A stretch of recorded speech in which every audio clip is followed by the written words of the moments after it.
Join me, Mark Windows, for Windows on the World live every Sunday 9 to 11 p.m. GMT. Check out our archive and programme stream at windowsontheworld.net. Welcome to Windows on the World. This is going to be a shorter than usual show. We're actually going to do a real Windows on the World on Tuesday. I'm actually joined with some special guests tonight in a car in a little village in East Sussex, and Piers Corbyn is trying to get all of his equipment. Why we're not driving anywhere, Piers? Just leave it outside. He's going with all his signs and his propaganda. We just put it outside. We don't need it in here. So there's four of us in a car, and it's going to be revealed very soon who's in the car. We have a comedy dog and 4 adults, and there's a baby seat in the car. So this is an impromptu show. We've had a great day. We're in a place called Singleton. We've been at the village hall, and many people turned up. It was a very interesting day, and we've just been having more interesting discussions about what people are doing up and down the country. And we've got a special guest tonight who I haven't seen for a very long time, David Shayler. So, David, what have you been up to for the last few years? Because you've not really been in the public eye at all, have you? Well, I've actually been making a documentary about my life with a filmmaker. He's a mate, but he is a proper filmmaker. And that's called The Life of Dave. You can see it on lifeofdave.org. That's taken a bit of my time, but I've actually not been able to do a lot because they've just tried to stop me doing things. And so the only way I've been able to make a living is through gardening and farming, essentially, so growing my own veg. But it's great. That's returned to a natural life. I've been living outside. I'm very healthy. I'm just about making a living, so it's good. Well, that's great. You look really healthy, David. You look as though you're working outside, which is great. And I remember when I first saw you in Charing Cross Road, about the time everything changed in your life, a very long time ago. And at the time I thought, I want to talk to that guy, and I never did. And years later we met up. It's quite amazing. And you've been through a hell of a lot, as most people or listeners to this show will know, and we've talked about that over the years, and you can find it in the archive of Windows on the World. And the thing is about this information that you've been putting out and that we put out, it's all kind of on the same level. In other words, there's one truth and we have to get to it. And basically what's in the way of the truth is just propaganda, right? Absolutely, yeah. No, I'm hearing you telling your story to me today as well, your problems in court and so on, is exactly what happened to me. You can barely believe this goes on in what is supposed to be a mature democracy, that you have judges who blatantly lie, witnesses who blatantly lie. You try and point this out and you're told to shut up. You know, all these ideas we're supposed to have of rights and so on. That is all a total illusion, basically. Another good example of this, by the way, the other thing I did come across that is mentioned at the end of the film, I originally blew the whistle because MI6 funded Al-Qaeda to try and assassinate Colonel Gaddafi in 1996, and they killed innocent people. That's why I resigned from the service and blew the whistle. But it now transpires that the MI6 agent, codenamed Tunworth, is somebody called Ramadan Abedi, and he is the father of Salman Abedi. This is the man they're saying carried out the Manchester bombing, the man according to their story. And they're both involved in the same terrorist group. And it appears the British government's been helping this group. Salman Abedi was helped back from Libya by the Royal Navy, for example. Now, I've given this information to lots and lots of people, including the police, and no one wants to investigate it. So we have MI6 connected to one of the biggest terrorist attacks in this country, according to their story, and nobody wants to know. Years ago, we talked about the national interest and what it's really about. And you gave a very good description of what the national interest is about. It's about protecting the security and the financial interests of the country. You've got to understand how they use terms. This is why I think that I use the common law, and the common law protects the common good, but that's the common good of the land and everything together, yeah? Their concepts of both the public interest and the national interest and national security, they're using the word interest to talk about the interest on the national debt. They're using the word security in that context to talk about the repayment of the national debt. We are the collateral and therefore the security for the national debt. So primarily when those phrases are used, they're talking about the protection of the banking system, not the protection of your safety. So you see, in the example we have here, where we're talking about MI6 being connected to the Manchester bombing, they can still argue that works in the interests of national security. Exactly. That was my real point there, David, in that people have a misunderstanding of what this is about. In other words, most things seem to work to the public in the opposite way they're meant to work. However, because they don't understand the system that they've been mentored into, they find that an enormous problem. Yet on a practical level, that's what our talks are really about explaining. In other words, there's a phrase called the public interest, and the judge will say it is not in the public interest to pursue this matter. What they actually mean is it's not in the public's interest to know about this matter. We do not need to bring this to the public attention because it could, in our eyes, destabilise society. And this is the custodial aspect of what is going on. And yes, we talked about this case that I've been involved with over the last 3 years and the repercussions of that. And actually, there's been some good repercussions. I found out today that it was put to the Police and Crime Commissioner in Kent about what happened with the Crime Stoppers website. And yes, it is common knowledge within the people. Now, this is the point I'm trying to get to. Behind the scenes and in positions of power, this stuff is known about, isn't it? Yeah. Yeah. Yeah. Well, this is one of the peculiar things. Is I do spend a lot of time, particularly when I was doing 9/11, I did talk to a lot of politicians and stuff. But again, Tony Benn, who for me, my generation was a hero of the left. I gave him the DVD, Loose Change. A couple of weeks later, I saw him at demo. I said, "You seen it?" He said, "Yes, very impressive." And I said, "Well, are you going to ask questions in the House?" And he said, "No." I literally couldn't believe that Tony Benn would not do that. I thought he was a man of principle. So we do know there are people on the other side or working in the mainstream who do know what's going on, yes. But the problem is we know that they're all blackmailed. And, you've only got to look at things like, for example, Operation OR, which is the investigation into the paedophile websites. They've got people's details, the credit card details. The list of public figures on that was made secret. You can read about this in the mainstream media, as mentioned, but they put the 100-year rule on this. Now, these people are in public life. They are obviously being blackmailed into doing the bidding of the dark elite. This is how it works. But until people fully realise the extent of it, we're never going to change it. Because what is the point in lobbying people who are being blackmailed? They're not going to do your bidding. They're not the real power. So if you're going to go anywhere, go and stand outside the Bank of England, because we know it comes from the banking system. But better still, let's just start ignoring this system. It's got nothing good going for it at all. It's been a perpetual war. It's been covering up torture, paedophilia, things that are abhorrent to any normal human being, basically. The battle of the future is the people versus the political class. And this is how we can unite across the world against their one world government. We unite as a one world people, basically. And we reject all of this. And we do that by, again, adopting the common law, the law of common sense and reason, that you don't cause harm, loss or injury to your fellow human beings. And other than a psychopath, no one has a problem with that. We ignore all their rules, which are designed to enrich them and enslave us. And we start to take back the land. The church is one of the biggest landowners in this country. Now, if we use God's law, the common law, to take that land, is the church really going to try and use Babylon law to remove people from God's land who are living under God's law? Well, they always did in the past. Well, I'm going to say, they may well do it. But in this day and age, we've got the internet still. We've got multimedia and stuff like this. If they did it, we would make them look like complete arseholes, basically. Well, what we've been talking about today is something that's actually above international governance and that people don't get, because what a lot of people think is that they'll think, oh, the New World Order, that's a conspiracy theory, yet they have a world government summit every year and it's a UN project where they actually say that they're looking for the leaders who are going to go beyond governance. Right? This is the point. So the idea of us taking back our rights has to come from an area of knowledge. But what I think, and I just wanted to ask you about this, is that I think you've expressed it, to be fair, is that it comes back to the integrity within the person. In other words, what the psychological manipulation is all about is fracturing the personality, so the personality becomes susceptible to lies.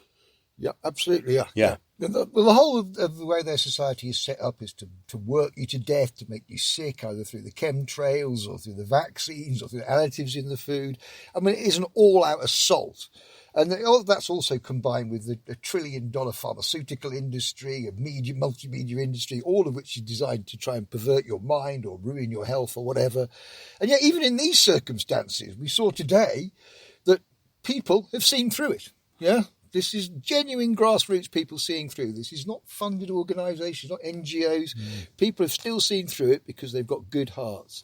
I think there's an interesting point here as well, in that we're crossing the class structure because we're in quite a wealthy place at the moment. But however, we cross all boundaries, and that's the whole point of information. Information crosses all boundaries, and it's to do with people's level of indoctrination, their indoctrination within the system and their ability to think. Most of this is about the individual having the ability to think, and we do actually put that across a lot. Anything to do with the hive mind and consensus, this idea of what they call consensus, is abhorrent to what you're saying, natural law. Yeah, the corporate yes. mind is the mind of the mob, basically. And I've literally seen this in people when they turn on you. The mob turns on you, and something goes in their eyes. You know, there's something about they've lost that kind of individuality, the connection. They're suddenly in this group, and that takes over. And Groups are really easy to control. Yeah, and they are frightening. They are frightening because of the numbers they can attract as well. Yeah. And that's, again, by the spiritual, you've got to take a spiritual view of this. The only way you can stand up to that and be a good human being is having faith that the universe is a just place and that you are in some ways protected if you are standing up for the true law, if you are standing up for the law of love, basically. I think what happens is that lies fall apart. And we were talking about that today in a general sense, in the respect that when you get these people coming in who we call change agents, who actually call themselves change agents, they're actually coming from a place of untruth. So what they'll do is throw a lot of ad hominems around. They will attack the person. They will do anything subversive. And there's nothing that's outside of their rule book because they haven't got a rule book. Now, the point is with this, you can only do it for a certain amount of time. And this is what I wanted to ask you as well, because propaganda, from what I've seen and learned of propaganda, and you know about propaganda, when it is not mixed with any truth whatsoever, is useless and it will become unstuck very quickly. Just your response to that? Yeah, I mean, it's the propaganda now is crude. You're absolutely right. To get people to believe in propaganda, you have to smatter it with truth. But there's no truth in it anymore. It's almost like their system has so many lies. There's nowhere where they can find any truth left to put into it. You know, but this is what, I both can and can't understand is how they've got away with that. But if you understand human psychology and the nature of certain human beings, you understand that they recruit people who are compliant, egotistical, psychopathic.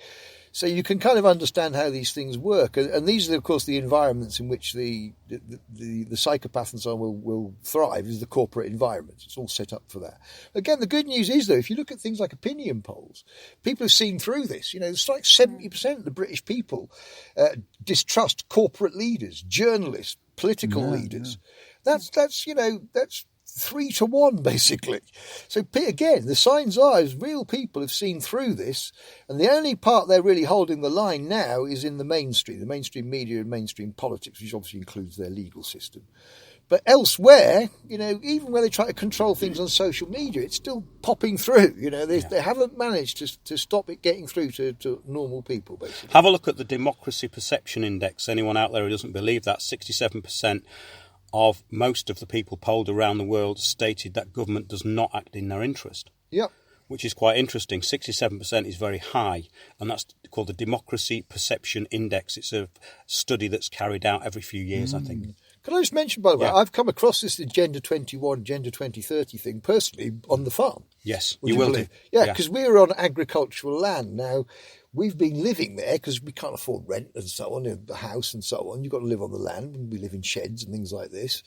But we had the council coming snooping, you know, taking photographs. And, you know, obviously me as common law, I'm, you know, this the whole thing in my entire being is people snooping at me with cameras on essentially my land. Not good, you know. Anyway, we're obviously very diplomatic with them. But then they started trying to make it difficult for us because we were living on the land and we hadn't reported this to them.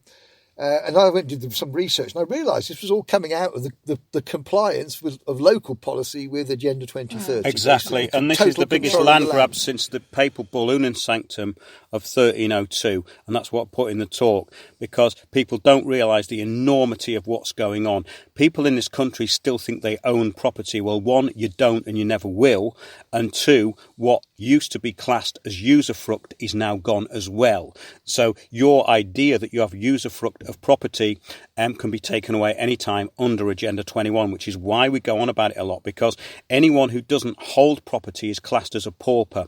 When you're classed as a pauper, you are property of the state. All paupers are property of the state. So under this system, everybody is property of the state.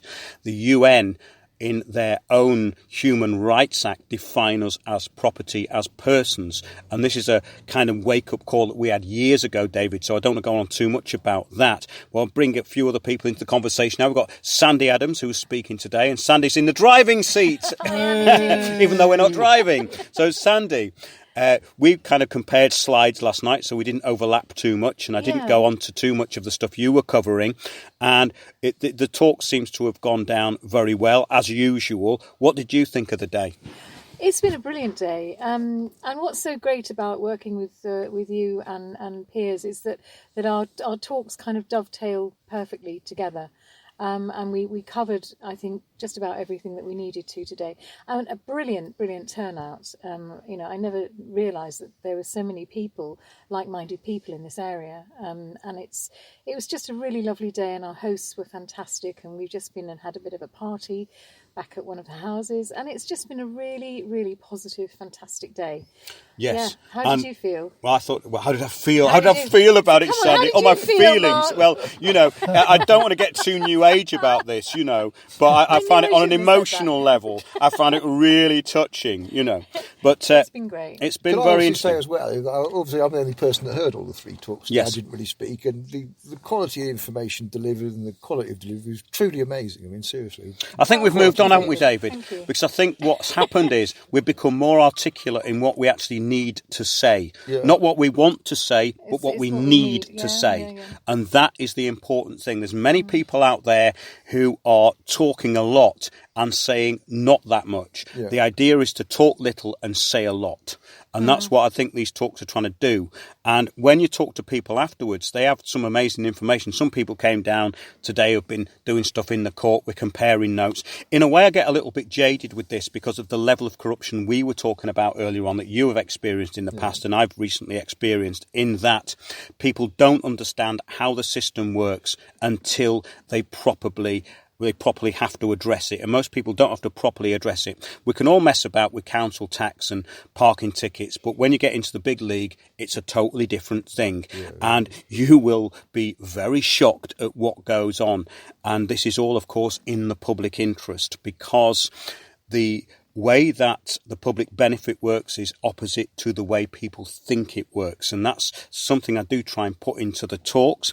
I'm now going to bring in Piers Corbyn. Yes, sir. Who's been enjoying the party today, and we had to retrieve from there twice. You had to go back twice, didn't you, Piers? Why was that? Twice? When did I go back twice? We're only joking. He didn't want to leave. You didn't want to leave. Oh, I see. I know. But your talk kind of finished off the afternoon, so your thoughts on today? Well, I think it was a really good day, and that people were more informed than ever in these talks, compared with people who turn up. People at this event were really well informed, and I think all of us managed to not change what we say, but edit our contributions so that it became they became more relevant. Well, I think the thing is that we've got a problem here if we think that we're preaching to the converted. There's no point in that at all. But what I do find of interest is the exchange of information. Mm-hmm. In other words, there's people who are actually bringing information in that I didn't know about. And they're saying, oh, I didn't know that. Now, the whole point about this is that it comes from, as we were saying earlier, the integrity of the person.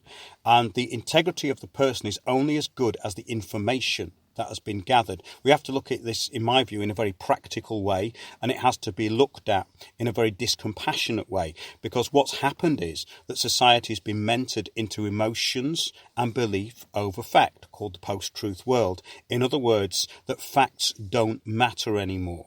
So when you're living in a society where facts don't matter, that means that there is no law, there is no actual moral justification for any action. And if there's no moral justification for an action, then actions are basically controlled, or they can be knee-jerk reactions. So that's a problem. And that completely explains why this idiocracy called Extinction Rebellion has been facilitated by the globalists to help bring in the Sustainable Development Goals, which is exactly what it's doing.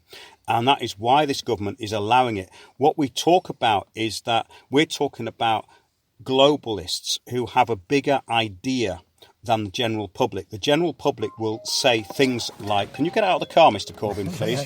And if that's your brother, tell him we're not happy with him at all, and tell him not to call again. And he's going to answer it now. This is the Corbyns, ladies and gentlemen. So now you're playing I don't know who's even ringing. Well, get out of the car then. No, I'll turn it off. He's going to turn it off. It's all right. I don't know what What is that ringtone? You haven't turned it off. It's a really interesting ringtone, that, Piers. But this is what we're up against, you see, ladies and gentlemen. There's, the Corbyns have always been trouble. And this is proof. But, however, the point I was trying to get to is that it's the integrity within the person, and it's about the fact we live in a post-truth world, and if what we have to do now is basically get beyond that. Yeah, we have to get beyond that and start actually looking at our responsibilities to what's going on. Absolutely. No, that is very, very true, and we're living in the most interesting times at the moment, and so many people are confused and don't really know what the hell's going on. And what we try to do, obviously, with our talks is put the jigsaw puzzle a little bit together so people can possibly piece together exactly what is going on. Well, yeah, basically we describe it as a template. It's a template for global governance, and it's if you look at it as a business plan, then depopulation is a good business plan. If you're looking at it from this point of view, you have to look at the point of view of the people who have taken on a custodial role.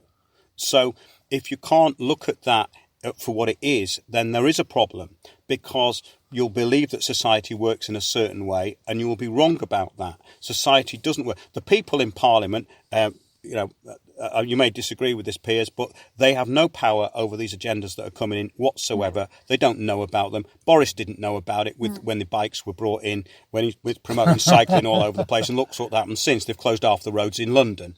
Now, Sadiq Khan is a puppet who everybody knows is a puppet, actually, which is quite good because he's universally disliked, even by people outside London, which is a good thing. However, these stooges are being put into positions everywhere, even in your local council, which was the idea of the talks today. We're in a little village in East Sussex, and this little village will have the same template that the global template is enforcing on every country in the world, called Agenda 21, and that's why we take the talks around. Yeah. And we've got many more to come, haven't we? We have, yes.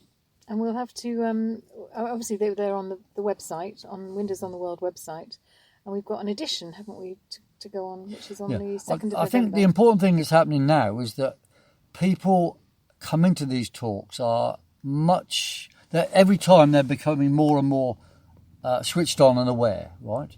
And a different thing that's happening now is we're trying to have more of a public face, which is going to involve people. So we've got these Action for Life things happening this weekend, Friday, Saturday, to coincide with Extinction Rebellion stuff. And we've had a lot of interest in it.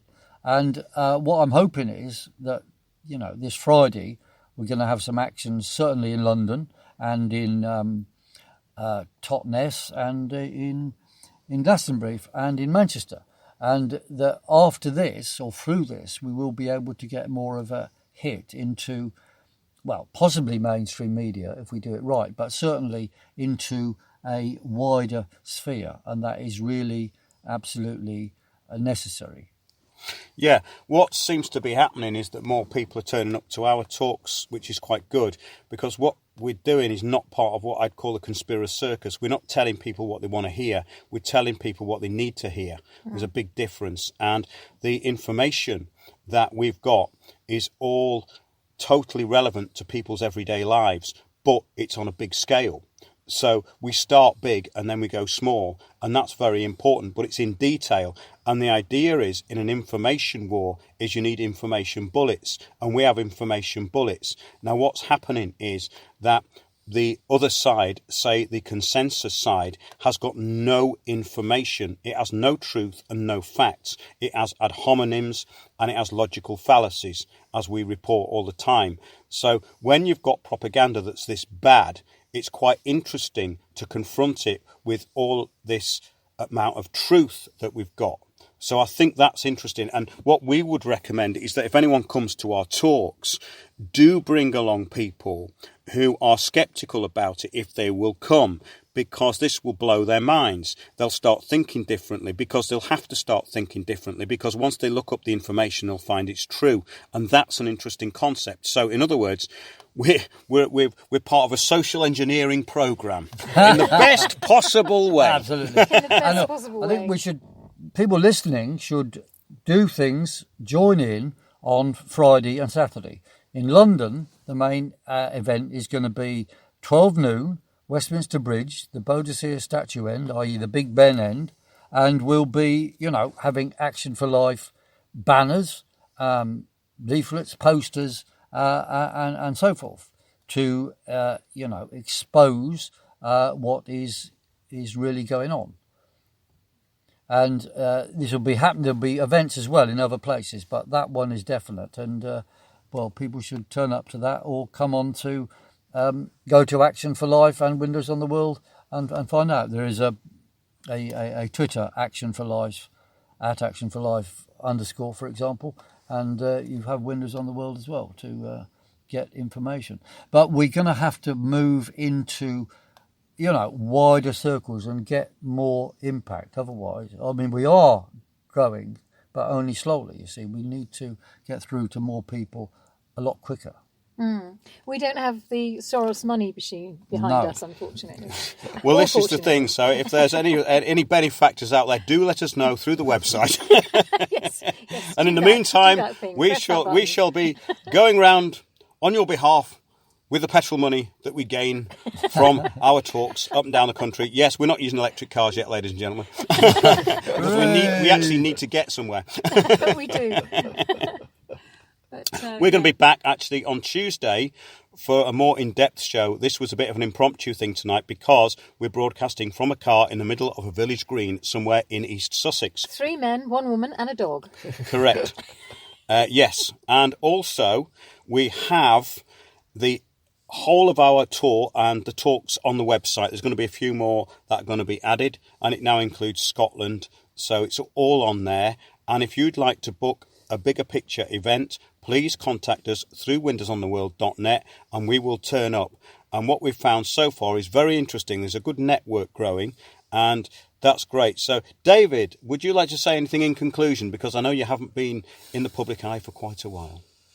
Yeah, I would say that what's happening now is actually the culmination of the prophecy held by many cultures that we are going through a dark end times, but obviously we're going through judgment. I've been given the final date for that. People could make of it what they will, but it's the 22nd of August 2021 is the end of the 6th age, and the next day we go into the 7th age. So really, it's not when they come to you, it's time to say no. And no matter how hard that makes your life temporarily, to understand that by that temporary suffering, you will gain eternal love, basically, and be judged for the goodness you've done, and therefore spend an eternity in a nice part of the world. If you haven't done that, and under the do as you would be done by principle, if you've been turning a blind eye to torture, you've been waging war or whatever, obviously karma's going to bite you on the bum for eternity. So you've got a simple choice. Either repent or spend eternity suffering. And we will be doing talks beyond that point as well, which should be quite interesting. Beyond eternity. No, beyond the point David was talking. Keep up, Corbyn. I mean, you're trying to turn this into your own agenda now, aren't you? Yeah, when it's all because you're an changed, atheist. We don't have to broadcast, we do it telepathically. That's right. Yes, but that's great. So thanks for listening, everybody. But also, just remind people carry that Friday, do something or get online. Come to @Action4Life_, right, to follow what is going on and join in to, move beyond where we are now, because we do have to get into the public eye and combat the Extinction Rebellion nonsense with avalanches of truth and exposure of what is really happening. So I'll repeat that, @Action4, and that's a number, life_. Come on there, be loads of stuff, as well as stuff on Windows on the World and on weatheraction.com. But come to Action4Life_. Okay, then. So that's, if you're in London, turn up for that. And if you're not, I'll see you at a die-in at a Waitrose somewhere near you soon. Only joking. But if you would like to book the bigger picture, do let us know. Thanks for listening, everybody. So that's good night from myself, David Shaler, Sandy Adams, and Piers Corbyn. We'll see you very soon. I'm going to put out a show on Tuesday night, ladies and gentlemen, a more in-depth show of all the stuff that I've had planned, which I couldn't do tonight. So thanks for listening, and see you then. Bye. Join me, Mark Windows, for Windows on the World live every Sunday, 9 to 11 p.m. GMT. Check out our archive and programme stream at windowsontheworld.net.